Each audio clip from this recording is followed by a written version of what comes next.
ఆమేన్. ఈ సమయంలో మనము ఈ రాత్రి బైబిల్ పట్టణముగా పరిశుద్ధ గ్రంథంలో నుండి ఈ 19వ అధ్యాయంలో మనం 6-7 వచనం మనం చూస్తా ఉన్నాం. దేవుని వాక్యంలో ఈ యొక్క పరిశుద్ధ గ్రంథము దేవుని యొక్క వాక్యము.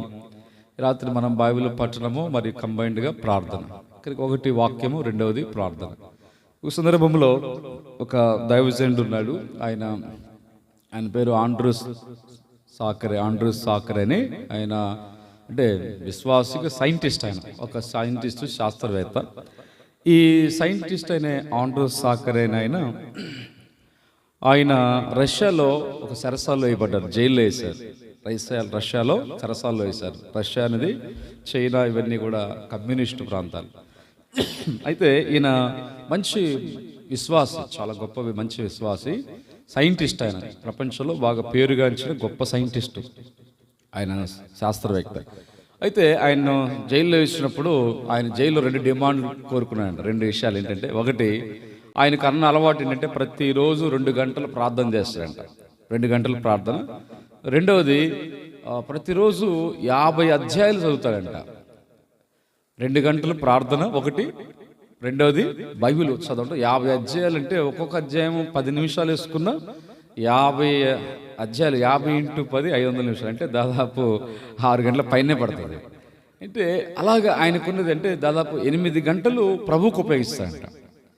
దినానికి వచ్చి 24 గంటలు. 24 గంటల్లో 2 గంటలు ప్రార్థన, తర్వాత దాదాపు సుమారు 6 గంటలకు బైబిల్ 50 అధ్యాయాలు అవుతాయి. ఆయన ప్రపంచంలో పేరుగాంచిన శాస్త్రవేత్త, సైంటిస్ట్ ఆయన. అయితే అప్పుడు రష్యా ప్రభుత్వం వారు ఏం చేశారంటే, సరే ఆయన శాస్త్రవేత్త కాబట్టి అందులోనూ దేవుని విశ్వసించిన వాడు, సరే ఆయనకి ఇష్టంగా దాని కొరకు బైబిల్ని ఇచ్చి ఆయనకు అవకాశం ఇచ్చినారంట. అలాగా ప్రతిరోజు 2 గంటలు ప్రార్థన చేసేవంట. తర్వాత రెండోది 50 అధ్యాయాలు బైబిల్ చదివేవంట. అయితే తర్వాత దినాల్లో ఆ శాస్త్రవేత్త అక్కడ ఉన్నారని చెప్పేసి అమెరికా వారికి తెలిసి ప్రభువుని నమ్మిన దాంట్లో ఉన్నారని ఈ బైబిల్ కొరకు ఎట్లాగో వాళ్ళకి వార్త వెళ్ళింది. అలాగే యూదులకు, అమెరికాలో ఉన్న క్రైస్తవులు కదా, ఇప్పుడు ప్రజెంట్ మన డొనాల్డ్ ట్రంప్కి మణిపూర్ ఆ ప్రాంతాలు తెలిసి ఉంటాయి అనుకుంటా. అందుకే నిన్న మణిపూర్ రాష్ట్ర ముఖ్యమంత్రి రాజీనామా చేసినాడు. ఎందుకంటే ట్రంప్ వల్ల భయం అని చెప్పేసి కొంతమంది ఛానల్స్ అంటున్నారు. సరే, ఏదైనప్పుడు మొట్టమొదటి దేవుని కృపను బట్టి ప్రజలకు మేలు జరగాలి కదా. సరే, అయితే అమెరికా దేశం చర్య తీసుకోవటం వల్ల ఆయనకి విడుదల కలిగింది. ఈ ఆండ్రూస్ సాకరే అనే శాస్త్రవేత్తకి విడుదల కలిగింది కొన్ని సంవత్సరాల తర్వాత. ఆ విడుదల కలిగిన తర్వాత అమెరికా ప్రభుత్వం చొరవ తీసుకోవటం వల్ల విడుదల కలిగినప్పుడు ఈ టైమ్స్ ఇండియా అనే పత్రిక వాళ్ళు ఇంటర్వ్యూ చేసినారంట. మీరు ఎలాగ విడుదల పొందారు, మీకున్న ఏంటి 2 కండిషన్ ఏంటి, మీరు డిమాండ్లు పెట్టారనగంటే 2 అంటే ఆయన అన్నాడంటే, ఆయన ఏం చెప్పాడంటే, 2 డిమాండ్ల పవర్ ఏంటి, ఏంటి డిమాండ్ల పవర్ ఏంటి అని అంటే, ముందు శాస్త్రవేత్త మాట చెప్పినాడు. ఏంటంటే, ఇక్కడ ఈ శాస్త్రవేత్త కనుగొన్న విషయం ఏంటంటే, ఆయన హైడ్రోజన్ బాంబు కనుగొన్నాడు శాస్త్రవేత్త. మనం చూస్తాం హిరోషిమా నాగసాకి మీద ఆ బాంబు వేసినప్పుడు ఏమైంది, 2 పట్టణాలు కూడా కాలిపోయినాయి. అది రెండో ప్రపంచ యుద్ధ టైంలో కదా.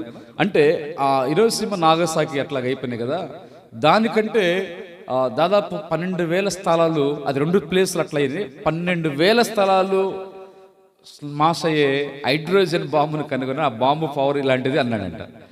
అంటే అంత పవర్ గలదని ఇంటర్వ్యూ చేసి ఆశ్చర్యపోయారు. దానికి మించింది కూడా ఈ హైడ్రోజన్ బాంబు కంటే మించింది ఏంటంటే 2 విషయాలు చెప్పినాడు. ఒకటి prayer, the power of prayer, ప్రార్థన శక్తి, the power of God's word అని అంటారు. 2 విషయాలు, ఒకటి ప్రార్థన, రెండోది దేవుని వాక్యం.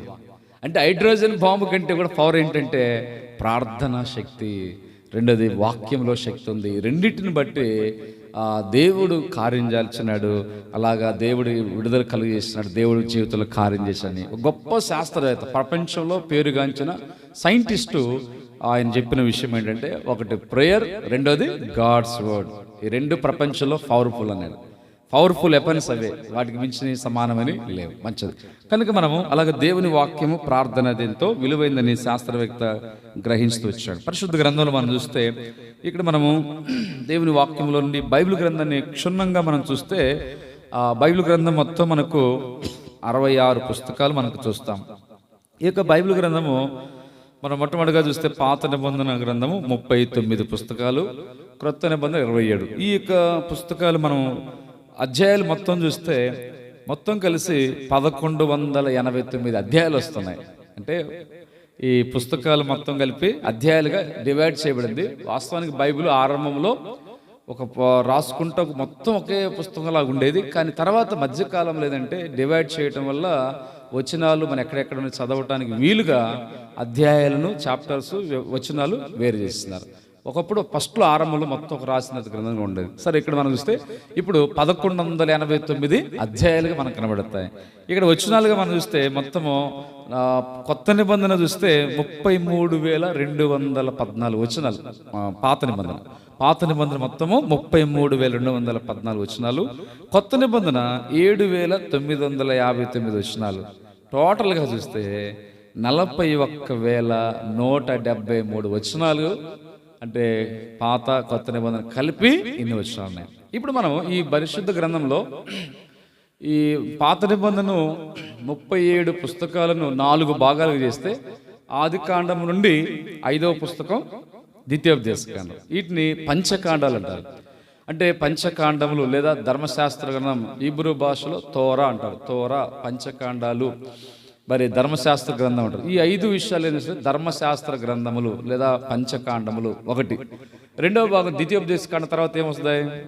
యెహోషువ గ్రంథం. యెహోషువ గ్రంథం నుండి తర్వాత ఎస్తేరు గ్రంథం వరకు, యెహోషువ నుండి ఎస్తేరు గ్రంథం వరకు ఇవి చరిత్ర పుస్తకాలు అంటారు. యెహోషువ నుండి ఎస్తేరు వరకు. ఎస్తేరు గ్రంథం తర్వాత ఏమొస్తుంది? యోబు గ్రంథం. యోబు గ్రంథం నుండి మనకు పరమగీతం వరకు, యోబు గ్రంథం నుండి పరమగీతం వరకు కావ్య గ్రంథము లేదా కావ్య పుస్తకములు అంటారు. యోబు నుండి పరమగీతం వరకు 3వ భాగం. పరమగీతం తర్వాత ఏ పుస్తకం వస్తుంది? యెషయా గ్రంథం వస్తుంది. యెషయా గ్రంథం నుండి మలాకి పుస్తకం వరకు కూడా ప్రవక్తల గ్రంథాలు అంటారు లేదా ప్రవక్తల వచనాలు అంటారు. ఇప్పుడు 4 భాగాలు. ఒకటేమో 5 కాండాలు కలిపి పంచకాండములు, ధర్మశాస్త్రం, తోరా. రెండవది యెహోషువ నుండి ఎస్తేరు వరకు చరిత్ర పుస్తకాలు. తర్వాత 3వది ఎక్కడి నుంచి? యోబు తర్వాత మనం వస్తే కీర్తనలు, ఎస్తేరు వరకు చరిత్ర. యోబు నుండి పరమగీతం వరకు మనకు కావ్య పుస్తకాలు. పరమగీతం తర్వాత యెషయా గ్రంథం. యెషయా గ్రంథం నుండి మలాకి వరకు ప్రవక్తల గ్రంథాలు. ఇప్పుడు 4 భాగాలు. ఇది పాత. కొత్త నిబంధన మనం చూస్తే మొట్టమొదటిగా మనకు 4 సువార్తలు ఉంటాయి. ఈ మత్తయి సువార్త నుండి 4వ సువార్త యోహాను సువార్త. ఈ 4 సువార్తలు యేసుక్రీస్తు జీవిత చరిత్ర చూపిస్తుంది. కొత్త నిబంధన 4 భాగాలు మనం చూస్తే 4 సువార్త, మత్తయి సువార్త నుండి 4వ సువార్త యోహాను, మత్తయి సువార్త, మార్కు, లూకా, యోహాను. ఈ 4 సువార్తలు యేసుక్రీస్తు జీవిత చరిత్ర. యోహాను సువార్త తర్వాత ఏమొస్తుంది మనకి? అపోస్తుల కార్యాలు. అపోస్తుల కార్యాలు ఈ పుస్తకము అపోస్తుల చర్యలు లేదా సంఘ చరిత్రను తెలియపరుస్తుంది. సంఘం ఎట్లా ఆరంభించబడింది, సంఘం ఎట్లా అది నెల కొనసాగబడుతుంది అంటే సంఘ చరిత్రను తెలియపరిచేది రెండవ భాగం కొత్త నిబంధనలు అపోస్తుల కార్యాలు. అపోస్తుల కార్యాల తర్వాత మనకేమొస్తుంది? రోమా పత్రిక వస్తుంది. రోమా పత్రిక నుండి హెబ్రీలకు రాసిన పత్రిక వరకు చూస్తే ఆ తర్వాత పత్రికలు ఉంటాయి. యోధా పత్రిక వరకు చూస్తాం. అంటే రోమా పత్రిక నుండి యోధా పత్రిక వరకు ఇవన్నీ పత్రికలు ఎవరు రాశారు? ముఖ్యంగా ఎక్కువగా పౌలు గారు రాశారు. తర్వాత పేతురు పత్రికలు ఉన్నాయి, తర్వాత యాకోబు పత్రిక ఉంది, తర్వాత శిష్యుడైన యోహాను, లాస్ట్లో యోధా రాసిన పత్రిక ఉంది. ఇవన్నీ పత్రికలు. ఇవి ఆత్మీయంగా మనం బలపడిన కొరకే పత్రికలు. ఆత్మీయ బలపడిన కొరకే పత్రిక. 3వ భాగం. ఇప్పుడు 4వది అంటే యోధా పత్రిక తర్వాత ఏమొస్తుంది? లాస్ట్ పుస్తకం ప్రకటన గ్రంథం. అంటే ఇప్పుడు ప్రకటన గ్రంథం, ద బుక్ ఆఫ్ రెవల్యూషన్ ఏంటంటే అంత్యకాల గ్రంథం, అంటే భవిష్యత్తును గురించిన గ్రంథం. ఇప్పుడు 4 భాగాలు. 4 సువార్తలు. మొట్టమొదటిదేమో యేసుక్రీస్తు జీవిత చరిత్ర, అపోస్తుల కార్యాలు సంఘ చరిత్ర, రోమ పత్రిక నుండి యోధా పత్రిక వరకు ఆత్మీయంగా బలపడడానికి రాయబడిన పత్రికలు. లాస్ట్ పుస్తకం 4వది ప్రకటన గ్రంథం, అంత్యకాల గ్రంథం. అంటే ఇప్పుడు ఇది క్లుప్తంగా మనం చూస్తే బైబిల్ గురించిన విషయం. బైబిల్ అనే పదము బైబిల్ లేదు కదా. బైబిల్ అనే పదం అందిస్తే గ్రీక్ పదం నుంచి బిబ్లాస్ అనే పదం నుండి బిబ్లియా, ఆ తర్వాత బిబ్లాస్ అని నుండి బిబ్లియా నుంచి మార్పు చెంది బైబుల్ అన్నారు. దీనికి తెలుగులో బైబుల్ అంటే తెలుగులో కొన్ని పుస్తకముల సముదాయము, దీన్ని బైబిల్ అంటాం. కాబట్టి మనం ఇలాగ పరిశుద్ధ గ్రంథం మనకు ఇవ్వబడతాం. ఇక ఈ పరిశుద్ధ గ్రంథము దేవుని వాక్యంగా మనకు ఇవ్వబడతా ఉంది.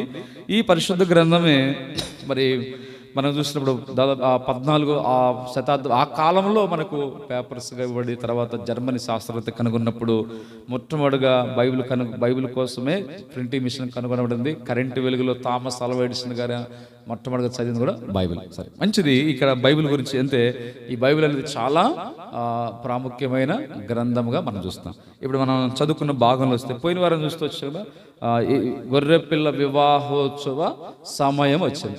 మనం పోయిన వారంలో 5 సమయాల గురించి మనం చూస్తాం. అంటే ఏ విషయాలకు సమయం వచ్చింది, లేదా ఇది ఎలాంటి సమయం అని 2 భాగాలుగా దాన్ని మనం చూడవచ్చు. ఒకటి ఏం చెప్పుకున్నాం, ఒకటి యెహోవాను వెదుకుటకు సమయం, ఒకటి యెహోవాను వెదుకుటకు సమయం. ఇప్పుడు రెండవది చూస్తే ఏ సమయం అది, విశ్వసించి బాప్తిస్మ రక్షణ పొందడానికి సమయము అని కదా మనం విశ్వసించి, దానికి రిఫరెన్స్ కూడా చూస్తున్నాం. మత్తయి సువార్త 3:5 3:13లో ఆ సమయమున బాప్తిస్మ ఇస్తున్నాడు. ఎవరు? బాప్తిస్మ ఇచ్చు యోహాను. 3:13లో అదే సమయంలో యేసు ప్రభువారు వచ్చి ఏం చేశారంట, బాప్తిస్మ. అంటే ఆ సమయంలో మారు మనసు వారికి, అంటే మనుషులకైతే పాప క్షమాపణ బాప్తిస్మ కొరకైన సమయం, ఆ సమయం. సరే, మూడోది ఏం చెప్పుకున్నాం, అగ్గై గ్రంథం 1 దేవుని మందిరము కట్టు, అంటే మనం ఆత్మీయంగా మనం కట్టుకునే సమయం. 4వది ఏం చెప్పుకున్నాం, 4వది బుద్ధి వచ్చి, అంటే దిద్దుబాటు చేసుకునే సమయం, అంటే మనం సరిదిద్దుకునే సమయం. కాబట్టి 5వది ఏం చెప్పుకున్నాం, 5వది ధూప సమయం కదా. లూకా సువార్త 1 జకరియా గారు ధూప సమయంలో జనసమూహ ప్రార్థన, అంటే ప్రార్థన సమయం. ఇది 5 సంగతులు మనం చెప్పుకున్నాం. కాబట్టి ఈ దినాల్లో ఈ 5 ఇలాంటి సమయాల్లో మనం ఉన్నాం. 5 యెహోవాను వెదకాలి కదా, యెహోవా దొరికే సమయం ఇది. మారు మనసు పశ్చాత్తాప బాప్తిస్మ పొందే సమయం, ఆత్మీయంగా కట్టుకునే సమయం, ఆత్మీయంగా దిద్దుబాటు సమయం. ఆ తర్వాత 5వది ప్రార్థన సమయం. ఎందుకంటే ప్రార్థన అనేది కూడా బైబిల్లో ప్రాముఖ్యమైనది. ఎందుకంటే ప్రార్థన ఆదికాండం 4వ అధ్యాయంలో స్టార్ట్ అయింది. ఎవరి కాలంలో? ఎనోష్ కాలం స్టార్ట్ అయింది. ఆదికాండం 4వ అధ్యాయం చివరిలో ఉంటుంది. అదే ప్రార్థనతోటే బైబిల్ గ్రంథం ప్రకటన 22వ అధ్యాయం ప్రార్థనతో ముగించబడింది. ఎక్కడంటే 22వ అధ్యాయం, ప్రకటన 22వ అధ్యాయంలో ప్రభు అయిన యేసు రమ్ము అన్నాడు. అంటే రమ్ము అనేది ఏంటి? పిలవటం, అంటే ప్రార్థన. కాబట్టి ప్రార్థన 4వ అధ్యాయం ఆదికాండం ప్రారంభమై ప్రకటన గ్రంథం 22వ అధ్యాయం ప్రార్థనతో ముగించబడి, అందుకే ఈ ప్రార్థన కాలం కూడా మనం ప్రార్థించే వారం కూడా. సరే, ఇప్పుడు మనం ఇది ఒక 5 సంగతులు చూద్దాం పరిశుద్ధ గ్రంథంలో నుండి. ఎలాంటి సమయం అంటే ఇదే నుంచి నెంబర్ 1 మొట్టమొదటి సంగతి చూద్దాం. ఇదైనా కొరకైన భాగంగా పరిశుద్ధ గ్రంథంలో నుండి మొదటి సంగతి చదవండి. 1 కొరింథీ 16వ అధ్యాయం 9వ వచనం. The book of 1 Corinthians chapter 16 verse 9. 1 కొరింథీ 16:9. ఎలాంటి సమయంలో మనం ఉన్నాం? ఇది ఎలాంటి సమయము? కార్యానుకూలమైన మంచి సమయము నాకు ప్రాప్తించి ఉన్నది, మరియు చాలా కావలసిన పదం వస్తుంది. కార్యానుకూలమైన మంచి సమయము అంటే ఏంటిది? మంచి సమయం, గుడ్ టైం, అంటే కార్యానుకూల మంచి సమయం. అది కింద ఫుట్ నోట్లో మనకు తర్వాత వివరం ఏముంటుందంటే, గొప్ప ద్వారము నాకు తెరవబడింది. అంటే ఏ విషయంలో అంటే పరిచర్య కొరకైన విషయంలో, అంటే పరిచర్య విషయంలో చూస్తే, పరిచర్య విషయంలో మనం చూసినప్పుడు అక్కడ పరిచర్య విషయంలో మరి దేవుని వాక్యం గమనించినప్పుడు ఈ పరిచర్య కొరకైన ద్వారం పౌలు గారు ఆయా ప్రాంతాల్లో పరిచర్య ఆరంభించి, పౌలు గారి జీవితంలో చూస్తే 9వ అధ్యాయం ఎప్పుడైతే బాప్తిస్మం తీసుకున్నాడో పౌలు గారు వెంటనే పరిచర్య ఆరంభించాల. ఆయన్ను దేవుని ఆత్మ ఏం చేసిందంటే అరేబియా ప్రాంతానికి 2 సంవత్సరాలు అరేబియా ప్రాంతానికి కొనుక్కోబడ్డాడు. ఉదాహరణ మనం చూస్తాం. యేసుప్రభువు వారు బాప్తిస్మం తీసుకున్న తర్వాత పరిశుద్ధాత్మ ఏం చేసింది? ఆయన అరణ్యమును కొనిపోయి ఎన్ని రోజులు అక్కడ? సుమారు 40 దినాలు, 40 రాత్రులు పగలు. అలాగనే పౌలు గారు కూడా బాప్తిస్మం తీసుకున్న వెంటనే పరిచర్య ఆరంభించదు, కానీ ముందు సుమారు 2 సంవత్సరాలు అరేబియా ప్రాంతానికి వెళ్ళి ప్రభువుతో, దేవునితో ఒంటరిగా ప్రభువుతో గడిపినాడు. యేసుక్రీస్తు వారు బాప్తిస్మం తీసుకున్న తర్వాత ఎట్లాగా తండ్రితో గడిపినాడు ఉపవాస ప్రార్థనలో. ఆ తర్వాతనే ఆయన పరిచర్య ఆరంభించి అద్భుతంగా దేవుని కార్యాలు జరుగుతూ వచ్చినాడు. అంటే అట్లాగా జరుగుతున్నప్పుడు ఆయా ప్రాంతాల్లో, ఆయా పట్టణాల్లో దేవుడు ఏం చేస్తున్నాడంటే మంచి సమయాన్ని ఇచ్చాడు పౌలు గారికి. అంటే మంచి సమయం అంటే పరిచర్య కొరకు, దేవుని సువార్త కొరకు. కొన్ని ప్రాంతాల పట్టణాల్లో సువార్త ప్రకటించిన స్థలాల్లో, అందుకే పౌలు గారు ఎన్ని సువార్త దండయాత్రలు చేశాడైనా? 3 ప్రాముఖ్యమైన సువార్త దండయాత్ర. అంటే ఇంకా జీవితంలో 3 అసలైన 3 చేశాడు, పెద్ద పెద్ద సువార్త దండయాత్రలు. ఇంకా మిగిలిన చూస్తే ఆయన జీవితకాలం అంతా చేస్తూనే ఉన్నాడు ఆయా ప్రాంతాల్లో. అంటే ఒక ప్రాంతం నుంచి ఒక దూర ప్రాంతానికి ఒక దండయాత్రగా వెళ్ళి ప్రత్యేకంగా వెళ్ళి అలాంటి 3 సువార్త యాత్రలు చేసినాడు. ఆ తర్వాత అనేకమైన సంఘాలు కట్టటు, పరిచర్య చేస్తూ, ప్రార్థన, మరి అనేక రకాల కార్యాలు పౌలు గారు కలిగి ఉంటా వచ్చారు దేవుని ఆత్మ ద్వారా. అంటే ఇప్పుడు ఇలాగా ఈ పరిచర్యకు ద్వారం తెరపడం, దీనికి సంబంధించిన పదంగా రిలేటెడ్ వర్స్ మనం చూస్తే 2 కొరింథీ 2:12 చదవండి. అక్కడ దానికి సంబంధించిన పదంగా ఉంటుంది. 2 కొరింథీ 2:12. అంటే దేని కొరకు ఈ ద్వారం తెరబడింది? క్రీస్తు సువార్త ప్రకటించుటకు.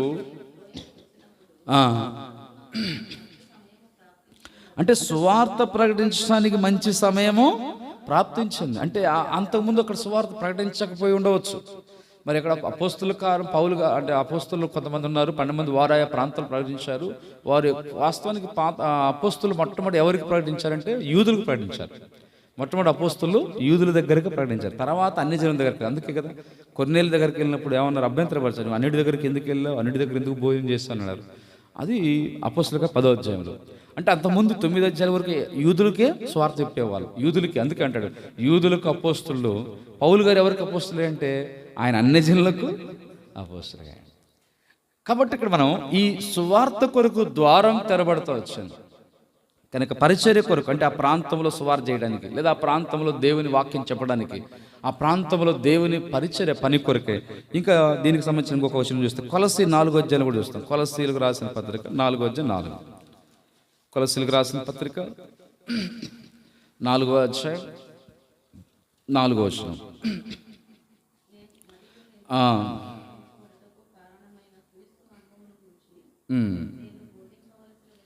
బోధింపవలసిన విధముగానే ఆ మర్మమును వెల్లడిపరుచినట్లు వాక్యము చెప్పుటకు అనుకూలమైన సమయము ఆ దేవుడు దయచేయవలనని మా కొరకు, ఫుట్నోట్లో 3 సంఖ్య రాబడింది, వాక్యమునకు ప్రవేశ ద్వారము.